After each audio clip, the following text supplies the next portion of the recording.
आज नवयुवक 16 से 28 के बीच में कोई ऐसा नहीं दिखाई देता है जिसमें आध्यात्मिक थोड़ा भी बल हो, काम क्रोध आदि सहने की सामर्थ्य हो। अपने बूढ़े माता पिता को थप्पड़ मार रहे हैं, बूढ़े माता पिता को गाली दे रहे हैं, बूढ़े माता पिता जिन्होंने खवा पिला के इतना बड़ा, उन्हें अनाथालय भिजवाया जा रहा है, उनको छोड़ दिया जा रहा है। आप विदेश घूम रहे हैं, उनके खाने की व्यवस्था घर में नहीं। क्या है ये? आज आधुनिक विद्या का ये प्रभाव है।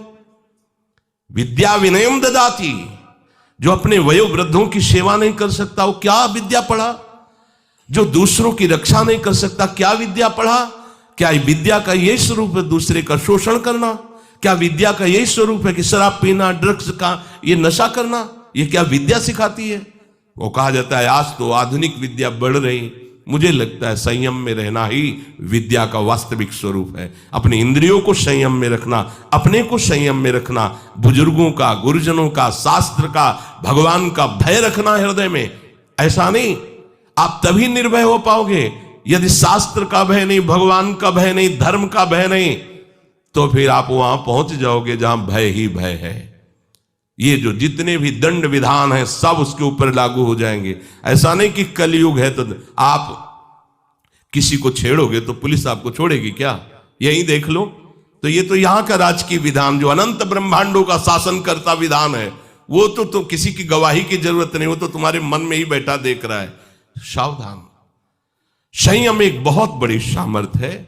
जो बच्चे इस सत्संग को सुने वो खुद अपने हृदय में देख ले कि हमारा जो उनसे प्रार्थना करना है कि दोस्त बनाओ।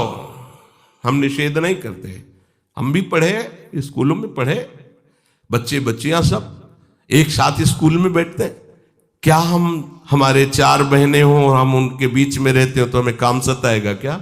क्या तुम ऐसे दोस्त नहीं बन सकते क्या? क्या जरूरी है कि काम की भावना से ही किसी से दोस्ती करना?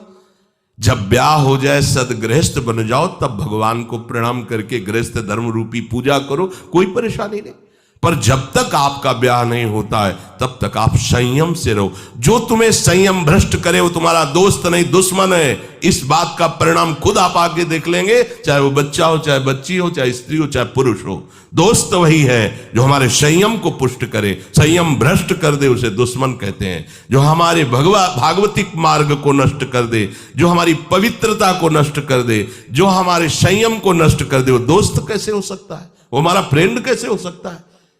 बहुत सावधानी की जरूरत है। ये बाहरी देशों की बातें हमारे देश में नहीं चल पाएंगी। आज हमारा मन इससे, कल हमारा उससे मन। हमारे देश में इसका निषेध किया जाता है। हमारे धर्म ग्रंथ, हमारे धर्म गुरुओं ने इसका निषेध किया है। ये भारत है, भारत वो धर्म भूमि जिसे हर विश्व का एक एक देश प्रणाम करता है। इस देश की एक महात्मा गया तो आश्चर्यचकित उपदेश सबको आसक्त कर लिया, श्री स्वामी विवेकानंद जी। एक महात्मा गया तो विषयी पुरुषों के हाथ में भी माला पहला दिया और कृष्ण कृष्ण पुकारने के लिए विवश कर दिया उसे। ये भारत है, जिधर भी गए तो जयकारा लगवा दिया अपने धर्म का। यहां के ग्रंथों में यहां के गृहस्थों की जय जयकार लिखी हुई है। आप भक्तमाल उठाकर देखिए कि 100 में 10 विरक्त होंगे, 90 गृहस्थ होंगे, और वो सब ऐसे महापुरुष जो विरक्तों से भी बढ़ करके हैं। तो ऐसा नहीं कहा जा सकता कि गृहस्थ में धर्माचरण नहीं होता, गृहस्थ में भगवत प्राप्ति नहीं हो सकती, गृहस्थ में संयम नहीं हो सकता। बिल्कुल गलत बात। सावधानी से चलो।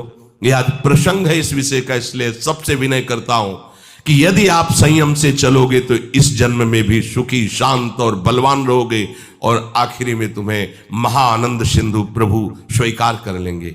अगर अधर्माचरण करोगे तो ये अधर्म ही तुम्हें नष्ट कर देगा। धर्माचरण करोगे तो धर्मो रक्षति रक्षिता, ये धर्म स्वयं तुम्हारी रक्षा कर लेगा। हमारे हृदय में जो अंतःकरण में मन है इसको समझाना चाहिए। अगर विषय भोग में सुख होता तो सब सुखी हो गए होते। उर्वशी जो भगवान नारायण की जंघा से प्रकट हुई और काम को भी मोहित करने की सामर्थ्य रखती है, महाराज पुररवा ने पत्नी रूप से उसे स्वीकार किया। इतने प्रतापी और पुण्यवान थे। परिणाम क्या हुआ? पागल बने घूम रहे थे। भगवत कृपा से जब ज्ञान हुआ तो उनका आज तक मुझे तृप्ति नहीं हुई, मैं पुरुष सिंह और राजर्षि कहलाया, मेरी क्या दुर्दशा हो गई।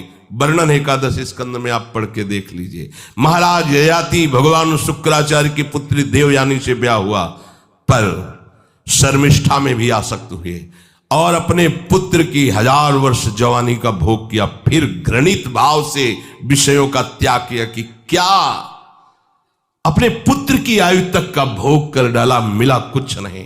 किसको मिल सकता है ही नहीं, केवल भ्रम। चलो जो भ्रम में फंसे हैं भगवान उनकी रक्षा करें, पर आप लोग तो भगवत कृपा पात्र और भगवत मार्ग के पथिक हैं, तो संयम पर आप आइए। आप अपने मन को ब्रह्मचारी बनाइए। प्रियालाल के सिवा मन का और विषयों में जाना, ये मन का व्यभिचार है।